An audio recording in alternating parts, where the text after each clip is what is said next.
From the Library of Congress in Washington, D.C.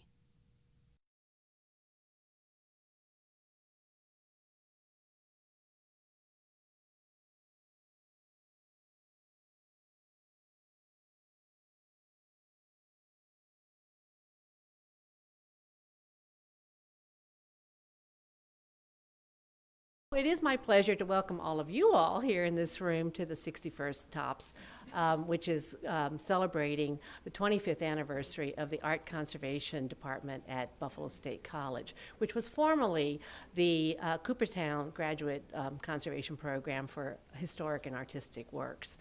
We had signed on, and hopefully they'll join us later, virtually, colleagues from Buffalo, from Syracuse, from Albany, from Pratt, Yale, Johns Hopkins, New York Public Library, the Mariners Museum, the Shelburne Museum, the Smithsonian, and the National Archives. And so hopefully, as I said, they'll come online later and have a chance to ask any questions if they have any. Today's speaker is Patrick Venez. I'm so sorry. I've known him for decades, and I pronounce his last name different ways all the time, and I apologize, Patrick. And he's the third in our series that the library has been sponsoring to commemorate seminal anniversaries of the major U.S. graduate training programs in cultural conservation of collections. And as I said, I've known him for decades, primarily through our long association with the International Council of Museums, the Conservation Committee for Graphic Documents. And during most of that time, Patrick, for almost 2 decades, headed the conservation office at the Baha'i World Center in Israel. And I'm very glad that he's stateside now. He is currently the director of the Art Conservation Department at Buffalo State College, and he took this on following a stint as the senior projects conservator and research fellow at the George Eastman House International Museum of Photography and Film. And while he was there, he was working also with the Boston Museum of Fine Arts and the Metropolitan Museum of Art, studying the deterioration of daguerreotypes. And he also has worked here with us at the library. He gave an earlier TOPS talk on some of the work that he's been doing in the earliest photography system, and he's still very much involved in that. His experience and education have prepared him very well for his leadership role in preservation. He earned an MS in chemistry from the University of Wisconsin and an MLS and a certificate in library and archives conservation from Columbia University in 1985. He was an intern at the Library of Congress, and he was also an intern at the J.P. Morgan Library in New York. He also attended one of the earliest ICROM courses on photo conservation that was held at the University of Delaware. So his experience at Columbia University and his experience at, our first earlier talk, we had the very prior talk was from Columbia University. So he fits in very well because our next talk will be about the University of Delaware when they have a seminal anniversary coming up. So this places him very, very well to join us and members of our own staff who are graduates of the Cooperstown program and the Buffalo program to talk about their experiences at through that particular training program. So please join me in welcoming Patrick to the podium.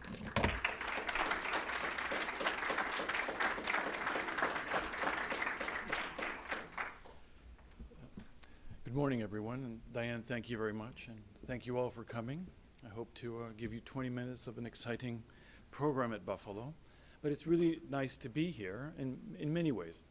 Like Diane said, I've known her for many years, won't say how many, but also it's kind of like coming home to a certain degree, one of my many homes. I spent a really nice year downstairs. I enjoyed it. That was, usually 4 days in book and 1 day in paper with Marion Durda. Some of you remember her, and I remember those days very well, and I hope all of you here are still having fun. Anyway, what I'd like to do, boy, okay, there we go, wrong button, is tell you about Buffalo State. Now, we're celebrating 25 years, but please remember, this is only since we moved to Buffalo. We're actually older than that, and We started off in 1970, and Holly will be telling you a lot more about that, but I just want to point out, for those of you that remember, fellow right there, come on. Anyway, the man standing on the far end on each of these screens is Chris Talk, and he was the director for about 25 years. So Chris Talk, followed by Elizabeth Pena, and then James Ham, and myself were kind of carrying on the torch of art conservation and really conservation of cultural heritage at large at Buffalo State. Now, this is the building that's been around for many, many years. The building used to house the Birchfield Penny Art Center on the top third floor, and basically they have moved out. They moved out to a very nice building, which actually means many things to us. And Elizabeth had the foresight to say, look, we'd like to grow. We want more space. So what I'd like to do is tell you about that space, but how it also are changes in faculty, you know, retirements, new staff, as well as our programming to accommodate and enhance our library and archives conservation program is in a sense all fitting into this new space and how it all intertwines with each other. Now basically we occupy the north wing. We occupy the second floor completely, half of the first floor. The other half is housed by music. We'd hoped to move music out, but our dean said no. So we figured, well, we'll stay satisfied with the third floor. And basically, these are all the fun things that we do on that second and first floor for now. But basically, I want to talk to you about some of the growth, some of our changes, and challenges that we're meeting, basically having to do with these three concepts: the education, the faculty, facilities, and in more detail, this is what we're dealing with. Basically, we've received grants from the Mellon Foundation to enhance our archives and library conservation program, which is really nice because this fits in really well with the library and archives conservation program here at Library of Congress. We have a teaching residency, which starts this coming fall, and this is, in a sense, to look at the possibilities of people who are interested in education because of the upcoming changes in faculty. And we also have very generous grant from the Mellon for graduate student support, and that has also been enhanced over the last couple of years, and actually since the program started, with the National Endowment of Humanities, which we're all very grateful for. One thing we've done just recently is we completed a challenge grant to acquire a confocal microscope to give us an entry into the whole area of surface metrology applied to works of art. And that means anything dealing with surfaces, could it be paper, lacquered objects, metallics, whatever, to start looking at surface changes from a quantitative as well as a qualitative point of view and seeing if we can actually see changes starting at the submicron and nanometer level before they become visibly apparent. We also have faculty issues that I mentioned earlier regarding new faculty coming in and retiring faculty. And we're very sad, but we know this is something that just happens. As you well know, Diane is a good example of somebody retiring in, gosh, a month.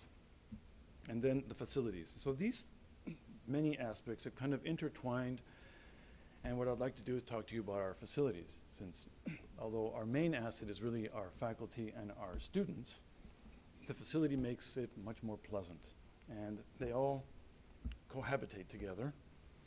And what's interesting, this is what it will look like, and we had a student in our interior design department make this model, which kind of gave us a better idea of where things are going to be. And I'll discuss this in more detail because I think it has quite a few implications for how we're going to be able to satisfy the library and archives enhancement of the library and archives conservation. So Judy Walsh, you see here with one of our students, Aisha Wahab, is very excited. She's been the lead, and she is going to get almost 3 times the space in paper conservation. And we're referring to it as a center for the conservation of paper-based artifacts to include everything and anything that has cellulosic material in it. And that could be paper, works of art on paper, it could be photographic materials, as well as books. Now, when it comes to sculptures, then we go to objects, and I'll show you that later. But basically, you see here the many different aspects of it, and we're going to have a separate book laboratory specializing in rare books, 3D printed materials, as well as manuscript. We'll have the main paper laboratory, which will take care of works of art on paper, maps, archival documents. and our photographic conservation laboratory, which will be in the far corner. And that is also augmented by spaces that will be in conservation imaging that will be for processing and studying 19th century photographic techniques, as well as the now historic silver gelatin process, which just, I guess we could say, died in the last 10 years. Okay.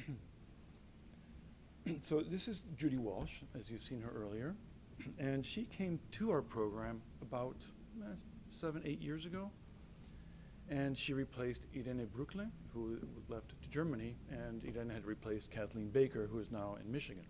So again, a long line of very well-known and very able paper conservators, and Judy, in addition to teaching, has research interests, which our college demands that we do research, because remember, it's publish or perish. And Judy's areas are technical connoisseurship, so basically technical art history on American watercolorists from the Civil War to World War I. And this is a student flattening out a work of art, but also I show you an example of what we will have in the future. Now, the green chairs will not be there. It'll be a different color chair, but basically we have plenty of space, and so students will be able to work on much larger works of art, especially modern drawings that are in a sense wall size, and it'll be a really more exciting space for our faculty and staff. And Judy is really beside herself because she's enjoying choosing the finishes and the fixtures for the lab. One thing I did forget to mention earlier is that we have a local architectural company, Architectural Resources, working with us, but they subcontracted this particular portion of the design to Sam Anderson of New York City, who has had much experience dealing with labs. And Judy has had a great time working with them, and actually since I've come, I've been working with them as well. Are we connected now? Is my time up? But anyway, and so it's been really a pleasure because he has experience in designing labs, and so we didn't have to break him in, so to speak. He knew what we were looking for because he'd done the labs at the Morgan, done labs at Harvard, and in many other places. So it was just a very nice fit, and so this is in a sense what we're enjoying, is the fruits of their labors and our needs. Now, we have the Center for Conservation Imaging, which is, I think Dan is going to grow about 6 times in space, which he's very excited about. But the interesting thing is that Dan will be retiring. So he's been designing this for himself, but actually for his successor. And basically we're going to have, the X-ray room is going to be enlarged, and it's going to be right in here. Interestingly enough, they just finished about a month ago lining the entire room with lead. And it so happens to sit over the dean's office. The dean was very worried that he'd glow in the dark, and if he didn't, that his clarinet, he's a musician, that his clarinet would glow in the dark, or at least the metallic pieces. We assured him they wouldn't. But anyway, that has been one of the most complicated rooms because it had to have reinforcements for all the lead work. We will have a much larger photo studio, which you see in the center, and a room for flat works, which is referred to as copy stand for now. And in the middle, we have film processing and printmaking, and that's where we'll be able to teach the 19th century and 20th century wet photographic processes. And on my far right, we have the digital darkroom, or the light room, and that's where the students will be able to do all their processing, printing, and take care of all the digital imaging that will take place. And we're referring to it as a Center for Conservation Imaging, and we're borrowing, well, I should say, I am borrowing the term from medical imaging, basically where you apply a variety of imaging techniques to be able to extract information on the condition, the way it was built, and any different aspect of the particular work using daylight, ultraviolet, infrared, and X-rays. And this is what Dan has been teaching.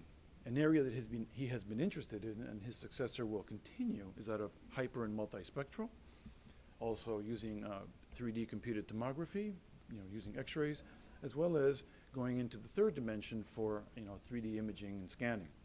So basically, these are the areas that we will touch upon. We perhaps won't create experts at it, but at least our students will have these, know that they exist, and be able to use them where appropriate or suggesting where appropriate for their work. Okay, so you see Dan here smiling, and he's usually a smiley guy. And this is one of the things that Dan has enjoyed doing quite a bit, is that of X-ray, especially that of objects. And this is one that came in just recently, and I had to show you. We're actually working with some professors at the Rochester Institute of Technology, their Center for Imaging Science, and we're doing image fusion. And it's really interesting to see this orangutan that comes from the Museum of Science in Buffalo. And doing the X-ray, I thought was kind of neat in that it kind of looked like a constellation, a new constellation, the orangutan constellation. But anyway, so these are some of the things that we're doing, and this is the spaces that we will be doing it with. Dan is currently doing it in a very small space. It's, small, really a small room that maybe could be the first 3 rows here, as Gwenan will attest. But he will be growing into the room on the right. That's the architectural rendition, and that's going to be huge. So we'll be able to accommodate things much better. Okay. The one thing that we have been able to work on is our library is in a different building. It's in the basement of Bacon Hall, and we're actually going to bring that with us. That's part of the consolidation, and that's really good because we and our students dislike having to cross over, especially when you have 6 feet of snow, to go get an article. This will be our showcase room as well, and you'll see the finishes in a bit. But what's nice also is, what's nice about this is that we have a forensic science program in the chemistry department, and they're always wanting to know, well, what do you guys have, and can we access it? This will allow them greater access because we'll be able to supervise it. Our library is part of the overall Butler Library system at Buffalo State, and we're cataloged. They take care of all the, in a sense, organization of the materials, but we have it under lock and key, and we don't borrow. People can come, use it, but we do not lend out. Basically, stuff just happens to disappear. And this is a look of what we'll have, and we're all looking forward to this. The floors will be cork. The wood's going to be a nice white blonde birch, and we'll have these designer seats. So it's really going to be very comfortable, and perhaps for napping as well as doing research.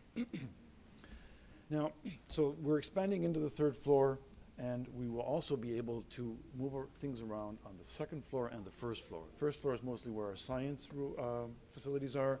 2nd floor is mostly conservation studios and lab spaces. And James Ham, shown here with some of his students, is actually a very happy chappy because he's going to be doubling in space. Basically, right now he only has room 233, the far room in the corner. He'll be expanding into room 231 with the A, B, C, and Ds, the slightly darkened area, and basically he will be able to do much more in terms of education, and the students will be able to actually be working on larger canvases and painted works.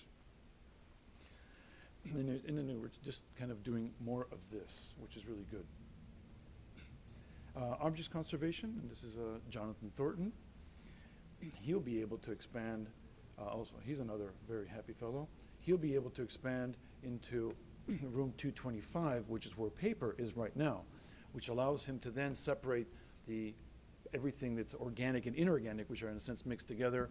We're looking forward to being able to, in a sense, make one an organic area. That would be room 225, and room 234 would, in a sense, be the inorganics. And it also allows him to start looking at dealing with larger pieces of furniture. And so we're really excited about that. The other thing is we have this teaching residency for conservators who would like to move into the education arena. We're also looking for somebody, we sent out the call, looking for somebody that would be interested in paintings or objects, and Jonathan is hoping that it'll be an object conservator, so that way he would have somebody to assist him in the education of either archaeological or wooden furniture artifacts, which would be really great, and we would have the space for that. So the move up is also helping us expand downstairs and to be able to broaden our horizons in terms of the objects, the sizes, and the qualities and different varieties that are available.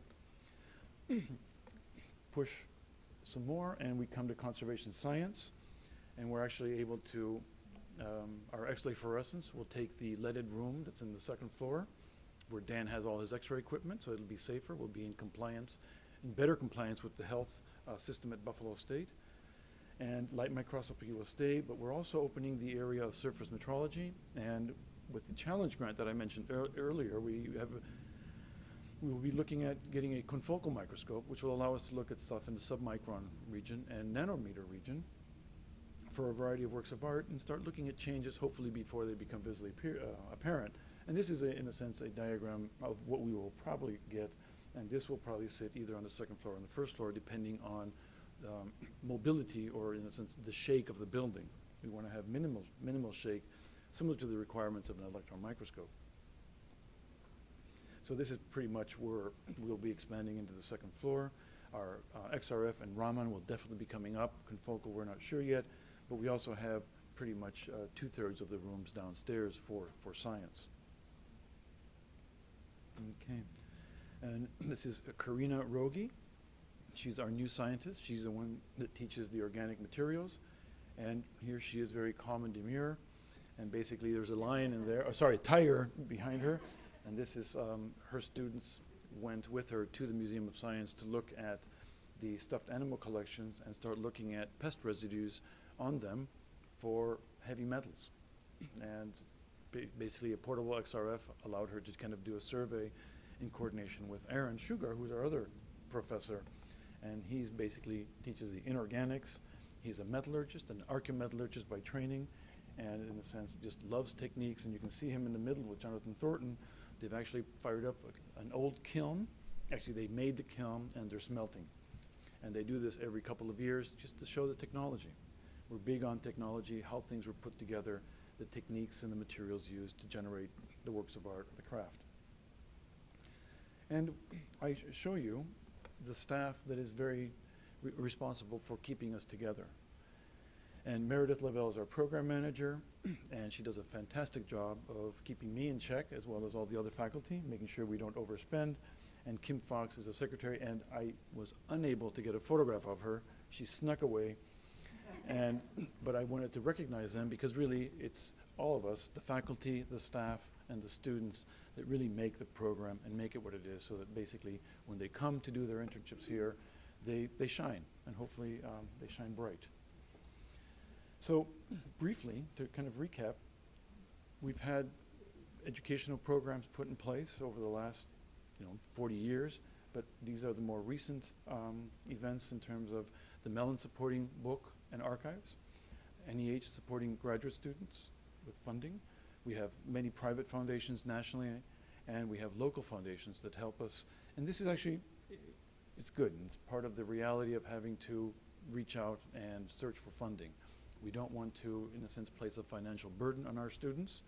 We want them to be able to be educated, train, and in a sense have not too comfortable a life, but enough that they can survive decently and not party too hard on weekends.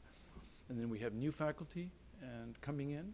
Dan will be, as a matter of fact, tomorrow we start interviewing the replacement for Dan. In some ways it's very sad, but also at the same time it's very exciting. And we have the new facilities to kind of help us accommodate it and move and make more room for everything. And basically, one of the things that excites me about this field is that it's a blend of many things. We have the art, the science, technology, the craft, and it all comes together. And sometimes it works and sometimes it doesn't work. It's very frustrating, both from the scientific end but also from the treatment end. Not always are treatments successful. And those are the things that make us grow and hopefully make us more cautious with our own culture and our own art. And I thank you very much for your time, and I recommend that you come visit us at the website. And if you have time and you want to visit us in Buffalo, please come. We are very close to one of the natural wonders. Remember, Niagara Falls is there, and the Canadian side has a lot of entertainment, but it's really a beautiful work of art by Mother Nature. Anyway, thank you very much.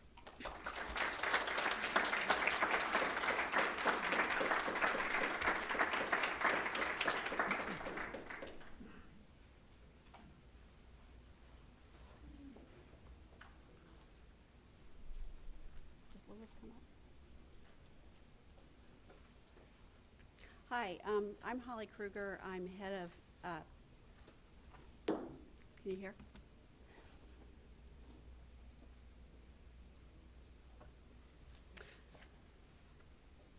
Can you hear now? Can you hear me now? I'm Holly Kruger. I'm head of paper conservation here at the Library of Congress. And Sylvia made it. Oh, good. Yay. Sylvia and I actually are graduates of the Cooperstown part of the program. And we were in the same class. So since she barely made it here today, I agreed to give the talk on behalf of both of us. But we were in the same class and had all the same experiences. And I was really just so heartened to see Patrick's talk, because I have not been up to Buffalo.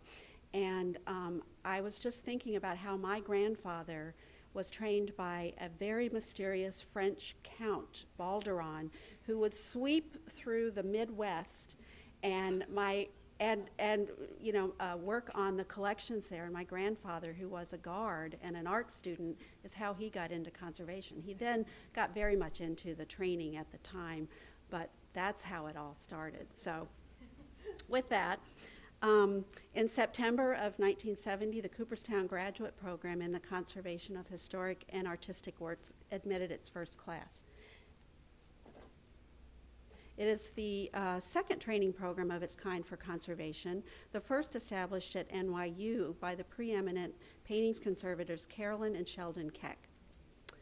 The Kecks, this is very early in their lives. The Kecks, throughout their long career, embodied the basic tenet, high-minded but practical, that Andrew mentioned the other day that I thought was worth passing on.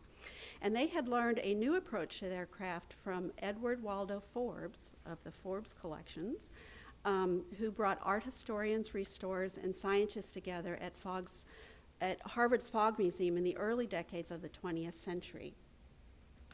This new approach, taken for granted today, meant scientific research of art materials, documentation of examinations and treatments, and open sharing of practical information among colleagues. I couldn't help but throw this in as a point of interest. Sheldon Keck was one of the monuments men during World War II that fought to save art treasures from Hitler. And I understand that George Clooney has just signed up to star in the film version of this book. I don't think he'll be playing Sheldon, though. I wish. While the Kecks had successfully apprentice-trained several conservators in the 50s, there was at the time a growing recognition for the need of a formalized course of study which encompassed a broader swath of this rapidly expanding field. Professionalization in the modern era of conservation also required the academic credentials and stature afforded by a degree from an accredited institution. Cooperstown graduate programs were designed to deliver 2 years of academic study, followed by a 1-year internship at a practicing conservation studio under a senior conservator. The curriculums at both NYU and Cooperstown included the technical and scientific methods employed in examination and treatment and documentation of artifact structure and materials, and the chemical and physical causes of their deterioration. Lectures on traditional materials and manufacturing techniques were followed by laboratory sessions, introducing, among other things, analytical equipment. Then, irrespective of their planned areas of specialization, all students completed paintings. The trailer, did you see the trailer? We had a trailer. You have what you have, but we had a trailer. Then, irrespective of their planned area of specialization, all students completed paintings, objects, and paper conservation projects during their first 3 semesters. It was, okay. It was only in the fourth semester and third-year internship that students focused singly on their chosen specialty.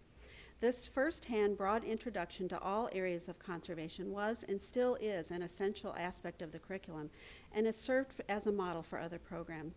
Such experiences allow graduates to draw on materials and techniques from all specialties in devising conservation recommendations and encourages collaborations among others in allied professions. There were also classes in ethics and outreach activities. Preventive conservation was woven into all classes as an essential component to care of collections, and also highlighted in the science blocks of instruction. We were taught the basics of environmental monitoring, pest control, and emergency preparedness. The Instruction was delivered by highly respected conservation professionals. The Kecks taught traditional paintings methods and conservation techniques. Chris Talk delivered chemistry and physics instruction. Paper conservation was taught by notables Keiko Keys, Marilyn Widener, and our instructor, Kathy Baker, shown here in a very hip 70s era photo with Dan Kushel, our master of photo documentation, with black hair. The Cooperstown program was located in a lovely but small town in upstate New York. This is what it looked like in the fall, but this is what it usually looked like, or this. Its isolated location, as well as the fact that there was only one bar in town, encouraged intensive study. Here's a study break at the pit, and there's Chris Talk. And you can see Frank Zuccari, I don't know if you know him. The academic year was divided into 2 semesters with the coursework as described above. Here's our class at the beginning of our first year. All 10 of us are still gainfully employed in conservation here and abroad. Over half of us practice in the DC area and Baltimore, and half of us are married to each other. And here is a second photograph of us at the end of the first year. We made it still intact with, I hope you notice, the mint juleps in our hand. Summers were spent on projects where teams of students were sent to a site to manage a 6-week conservation project. The projects were located in a wide range of institutions, including national park sites, universities, and historical sites and museums. All types of materials were encountered. The challenges were enormous, but vital to building our confidence to face the real world. My first summer work project was spent at St. Gaudens Estate in Cornish, New Hampshire. Augustus St. Gaudens may be familiar to you as a Beaux-Arts sculptor of these famous pieces, or for the artist colony he formed at his estate in Cornish, New Hampshire. His estate is a National Park Service site. Really lovely, but this is what the storage area looked like. Many of his plaster casts and models were stored haphazardly in a metal warehouse that it literally froze in the winter and rained in the summer from condensation. Various creatures had found prime nesting spots inside Lincoln's head, among other spots. When we arrived, we first set up an environmental monitoring program that could be carried on after our 6-week project so that the site could continue to collect the data needed to argue for better conditions. Then the task of cleaning and organizing the materials began. Sculptures were dusted off, nests cleared out, shelves erected and padded, and then the materials placed in them. The materials were varied, requiring individually tailored housing materials such as this custom sewn bag to protect the delicate plaster casts, or providing protection from breakage of the oversized casts. And this is what the storage area looked like after we were completed. The materials were accessible, safely housed, and the rudimentary conservation was performed. Included at the end of the project was a show and tell display to educate the stakeholders of not only the work that was accomplished, but recommendations for moving forward. I compare the before photographs of the St. Gaudens Estate encountered during my time at Cooperstown with the situation I encountered here at the library in 2001, the Herb Bloch basement. In 2001, the iconic political cartoonist Herbert Bloch died, leaving his entire collection of original drawings for daily cartoons he published at the Washington Post to the library. All 14,450 were stored in this Georgetown basement, along with 50,000 rough sketches. We basically undertook the project following the same procedures established so many years ago in Cooperstown by assessing the collection, addressing basic needs first, and setting out a program for ensuring the individual object's safe access by tailoring storage, housing, and furniture. And here's an image of all the drawings safely tucked away in LC's P&P climately controlled vaults. The use of light sources, both natural and artificial, to bleach discoloration from paper is a lasting legacy of paper conservation training at Cooperstown. where experiments began during our academic years and continued during Sylvia's first year summer work project. Of course, the technique of lightening the color of cotton and linen cloths using energy from the sun has ancient origins, and the light bleaching of pulp and rags was an integral part of Eastern and Western papermaking traditions. But the idea of using sun to lighten stains in works of art and other paper artifacts was not well known in the U.S. until after Cooperstown began to explore the possibilities. He was science professor at the time, Chris Talk, helped to design an initial experiment that compared samples of naturally aged rag paper, some bleached in alkaline water in California by former Cooperstown professor Keiko Keys, with samples of the same paper in the same solution bleached under artificial light sources by Cooperstown graduate student Tom Branchek. Both sets of bleached sample papers were analyzed for changes in light reflectance and folding endurance, and the experimental results published in conservation literature. The summer work project in Castine, Maine at the Alley Ryan Maritime Museum involving Tom Branchek and other Cooperstown students, including Sylvia, centered around the sun bleaching of nautical prints and watercolors in the museum's collection. Visual results using both types of light were very pleasing, and initial scientific results were promising. The technique began to garner interest among paper conservators around the country. More student projects, including an early one done by our fearless leader, Diane Vanderreyden, while an intern at the Fogg Museum, explored changes in the paper surface strength from exposure to light. And while working at the Smithsonian Institution in the 80s and 90s, Diane, along with scientists Mary Baker and Terry Schaefer, studied the chemistry of light bleaching and performed extensive research on the effects of light bleaching on naturally aged papers. After their definitive research was published in JAIC, light bleaching of paper supports with both natural and artificial light sources became a staple of paper and book conservation all over the country, including here at LC. Here's an example of a prints and photographs drawing by Hugo Gellert that was bleached by Buffalo intern Bea in 2011 using LC's artificial light bank.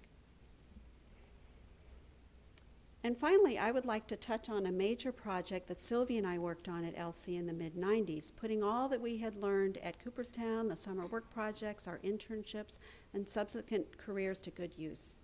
In the early 90s, Sylvia enlisted me to help with a project that had long been on the manuscript division's wish list for major treatment. That is, the Jamestown Colony Virginia Company papers. This set of manuscripts documents the earliest days of the first successful American colony and were noted, even in Jefferson's time, to be in sorry condition. They had undergone an early restoration technique known as silking in an attempt to preserve them in the early part of the decade. The manuscripts were too brittle to enable safe handling and thus had been inaccessible for many years. Sylvia and I began the process by assessing their history and uncovered much information about the journey these priceless documents had taken. We researched the past and current treatment options available for silked iron gall ink documents.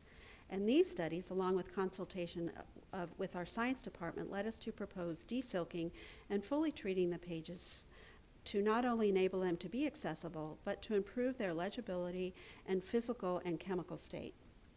And here's a sample page taken before and after treatment and a detail of an area before and after silking. And with that, I would like to thank you for your attention, and to Dan and Kathy for digging through their archives and sending some of the images that you saw today. Thank you very much.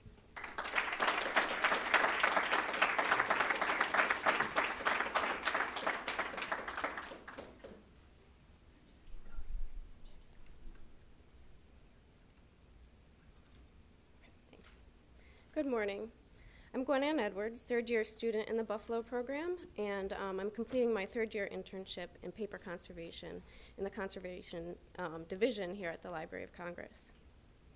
So I'd like to share with you my experience in the Buffalo State College Art Conservation Program and how it has informed my time here at the library. As Patrick mentioned, the program is now located at Rockwell Hall on the Buffalo State College campus in downtown Buffalo, New York. The program benefits from the rich cultural heritage of the city, as students collaborate with several local institutions, to which some Patrick has referred and some are shown here, as well as private clients in the area through the annual Art Conservation Clinic. In this way, students learn how to develop professional relationships with curators, librarians, and owners. As a first-year student in the program, multiple disciplines, including objects, paper, paintings, conservation science, and examination and documentation are explored.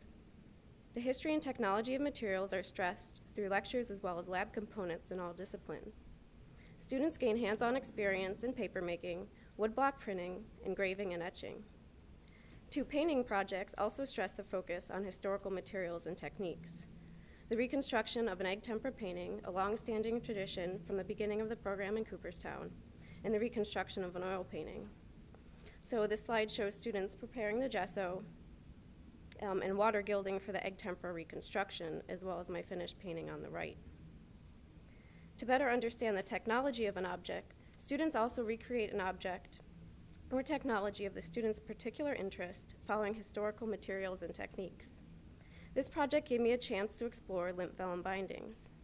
Using the medieval binding in the center of the image in the top right as a model, I created the limp vellum binding you see here, handmaking the paper, including constructing a watermark, which is based on a mark from the same period, working the cow horn used as a rigid spine for the binding, and casting the metal button for the spine.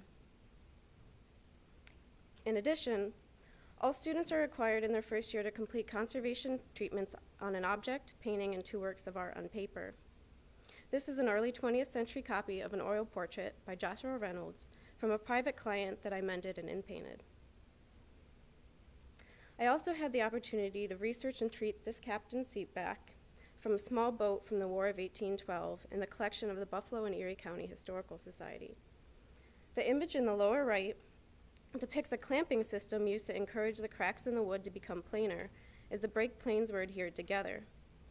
This clamping table is actually referred to as the Keckmobile, as it was designed and built by the Kecks in Cooperstown and moved with the program to Buffalo.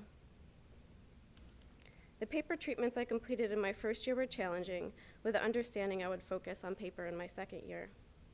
The treatment of this architectural drawing included removal of previous repairs and tape, washing, and filling losses, while the treatment of this chromolithograph included removal of a canvas backing and reduction of one of the 2 discolored surface coatings.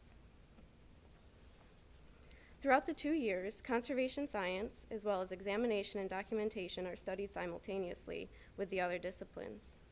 The conservation science curricula focus on polymer chemistry, microscopy, inorganic chemistry, analytical techniques, and preventive conservation science. And as you heard, examination and documentation are a large part of the Buffalo curriculum and are taught through theory and practical application. All photographs for the documentation of each object are taken by students, and the vast majority of the documentation is now digital, although students still learn the concepts and gain practical experience with film.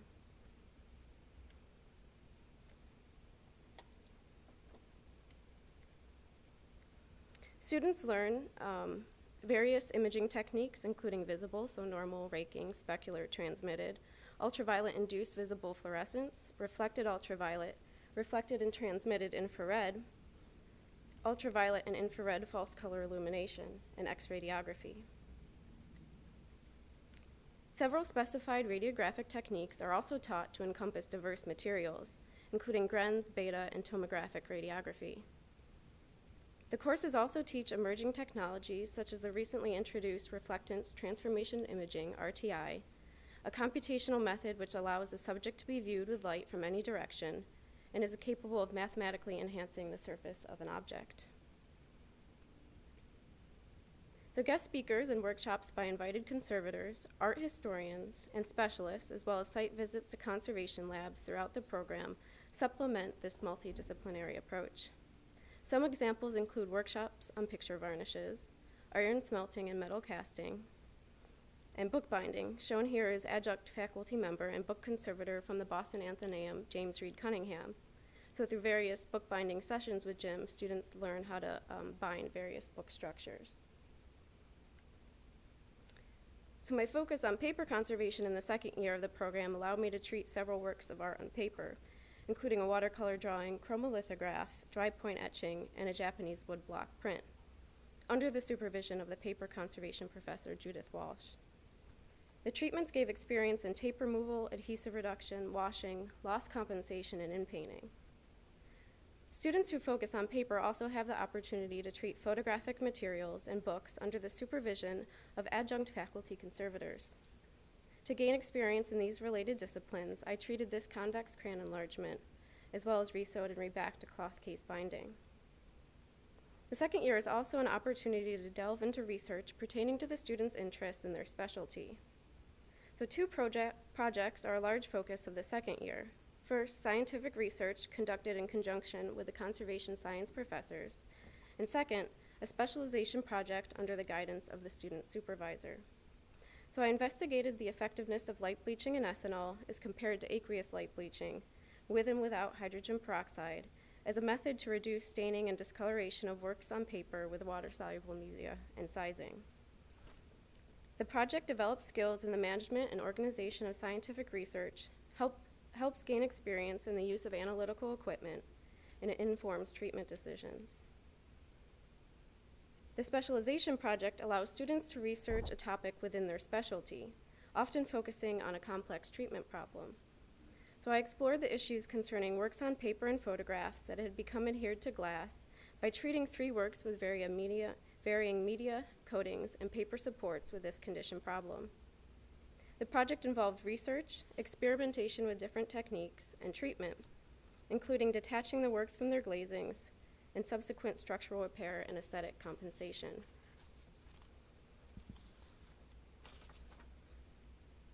My placement at the Library of Congress, now in my 6th month, has been what Buffalo intends for a third-year internship to be, an experience that reinforces and expands on its academic studies.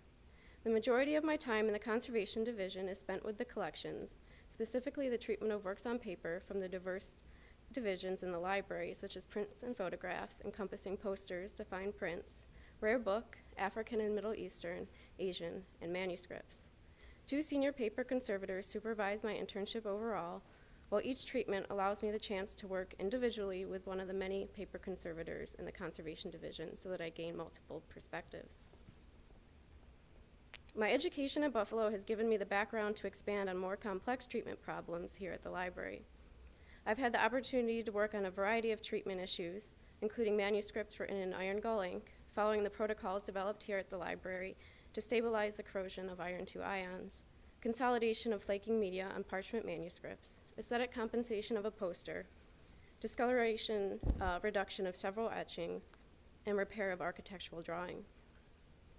I've also worked on several Japanese woodblock prints, the treatment of which I was introduced to at Buffalo, and some which will be included in an upcoming exhibition here at the library. One treatment in particular sparked my interest in further research, an 18th century Japanese pillar print by Kiyanaga that contained areas of black and red lead. The print was lined and adhered overall to 2 boards that were hinged together with tape, so that the print was stored folded in half. Treatment included backing removal, first by paring down the board mechanically from the verso to the back of the front-facing paper of the board. After testing, the print was wetted and the front-facing paper of the board was removed. A paper lining was then removed, and the residual adhesive was reduced. After blotter washing and drying, the black and red lead issue was addressed. Intentional alteration of the red lead pigment by the artist, compared to unintentional environmental degradation, was considered. After consultation with several professionals, including the curator, supervising conservator, and my professor at Buffalo, Judith Walsh, it was decided to selectively revert the black and red lead where it was obscuring patterns in the fabric and could be definitively determined as unintentional blackening.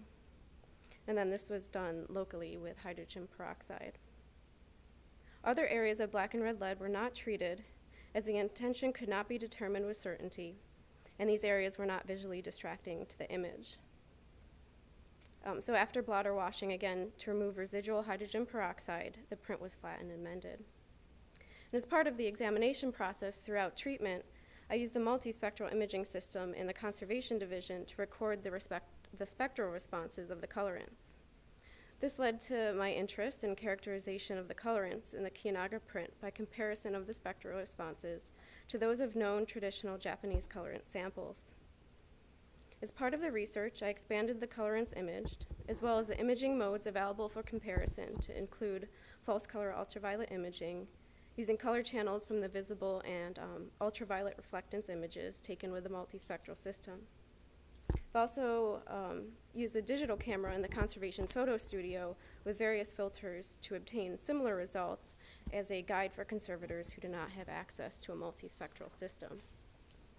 So ultimately, using the Kiyanaga print as a case study, the research will culminate in a proposal to characterize the use of traditional colorants in Japanese prints. Hopefully, the proposal will help guide conservators making decisions about the exhibition, storage, and treatment of Japanese prints, as many colorants are so altered by moisture, solvents, alkalinity, and light. And the research also gave me an opportunity to work with preservation scientist Lynn Brostoff from the Preservation Testing and Research Division, Preservation Research and Testing Division here at the library, to analyze the colorants in the Kiyanaga print using X-ray fluorescence and Raman spectroscopy to confirm the accuracy of the preliminary colorant identifications. And here Lynn is pictured with Cynthia Carnes, paper conservator and one of my internship supervisors. During my time here at the library, I've also become a member of the Image Documentation Committee, where I'm helping create protocols for ultraviolet and infrared digital imaging in the Conservation Division.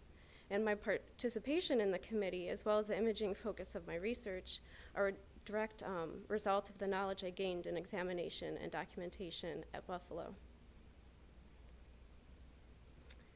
The library has allowed me to gain experience in the preparation of objects for exhibition and storage through creating housing solution, and has also introduced me to methods of disaster response, such as the recovery of mold-infested music scores. The third-year internship is a pivotal experience of the Buffalo program, and interning at the Library of Congress has been an incredible opportunity. From working with the diverse collections to collaborating with the extremely knowledgeable conservators, scientists, and curators. So I'd just like to thank Diane van der Reyden and the Conservation Division for inviting me to speak and for this opportunity here at the library. Thank you.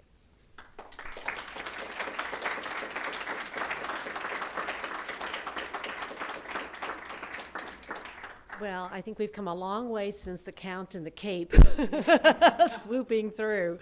Does anyone have any questions for any of our speakers? I think they've done a lovely job explaining the scope and depth of training that has a long history in our field, and where we're going in the future and how the library can help with that. We have a number of former graduates from those programs with us today, so I don't know if any of them want to share any of their experiences. Marian Durda is with us, and Sarah Stouterman is with us, and am I missing someone else who's a... Oh, yes, I'm sorry. Yes, right, Beth at the Smithsonian, Beth Richline at the Richline from the Smithsonian. Any questions?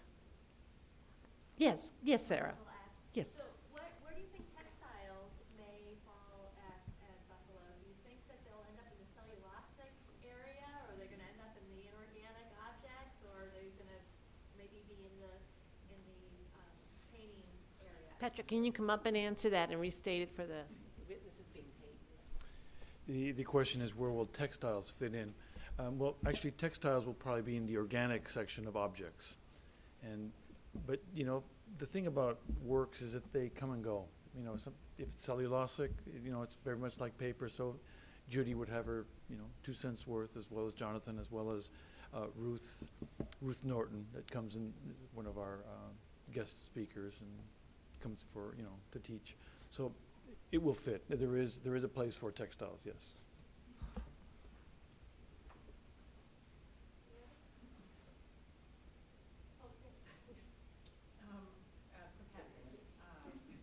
I know you're not an economist and you're not a soothsayer, but in terms of the graduate programs in conservation, just looking at the changes that are going on in terms of higher education, the economy, and that sort of a thing, how are the programs handling things like redirections and digital preservation? The programs are, for the most part, looking at materials, so how does digital preservation fit into future Okay, I'll restate it. Hopefully, I'll restate it properly. And that is basically how are we looking at digital, the aspect of digital and the preservation of information, and what is Buffalo State doing with that? This is an area that's, I think, really, really interesting, and I think this is part of the Mellon Foundation to enhance the Library and Archives Conservation Program. We are looking at that in terms of preservation strategies. And we have a series of lectures that will be coming in for that. But really, that's a very unique aspect. You have, not only do you have the electronic information, you know, the electrons that you want to save in a particular order, but you also have the materials of where the electrons are being held, be it a digital disk or be it, you know, magnetic media. So I think it's an interesting issue of preserving the information, but also preserving the material that the information resides in. So there's a material aspect, as well as the, I'll call it the information aspect, or the more, shall we say, intangible aspect that is held by the material. And I think we can provide a lot of information on the material, and with the Mellon grant, we are looking at hopefully bridging that information technology and the management of the information and preservation, long-term preservation. That's the best I can do right now. Patrick, I'll be there next week talking about magnetic media conservation. Good, good, thank you. Looking forward to doing that, and will be, as a trained paper conservator, and working with Diane Vanderraden at the Smithsonian back over a decade ago, I learned about magnetic media as a natural outgrowth of what I'd already learned at Buffalo, and I think that there's room for students who are interested in that to continue to develop and grow in that area. But I think you've summed up materials and sort of strategies for information technology are where you need to go. Yeah, and that, it's a big push. I mean, there's quite a bit in the digital format, the electronic format, that we need to look at. Otherwise, it could be basically the dark ages if we lose it all. And I think the Mellon Foundation is quite interested in that aspect as well, and that's part of the reason for them supporting the enhancement in library and archives conservation.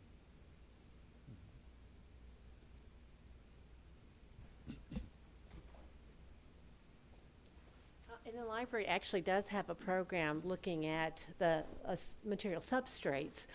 Whenever we're dealing with machine-dependent material as opposed to just machine-readable, microfilm is machine-readable, but tapes and discs are all machine-dependent. It is an extraordinary challenge because not only are you dealing with the primary source material, the substrate, but you're also dealing with how to access it through various types of machines. And I think, Patrick, and what Sarah said is absolutely accurate, that it becomes a management strategy in terms of migration and emulation and all of these other things, which in the end are quite an unknown cost.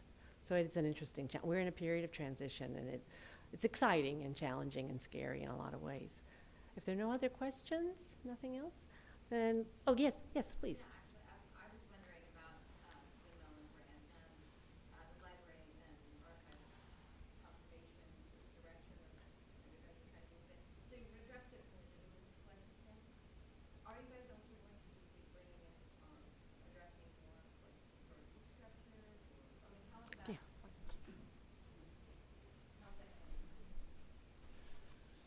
Okay, the question is the physical nature of library and archives conservation.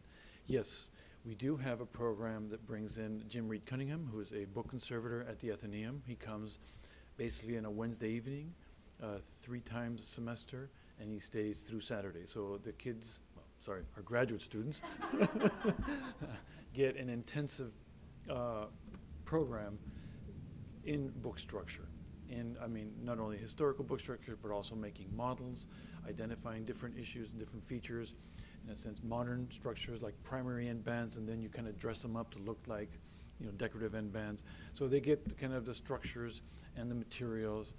And one of the things Judy has noticed is that, for crying out loud, Jim's budget is more than I have. So she comes to me to say, look, I need to buy parchment, or I need to buy leather. And you know how expensive those things are. But yes, we deal with the materials, modern, the historic, and so that students do get that experience on campus. hopefully many of them have already had experience in bookbinding, so it's not really bringing them up from the ground level up. But if that needs to be done, it can be done. We have the facilities and we have the support right now. This has been a presentation of the Library of Congress. Visit us at loc.gov.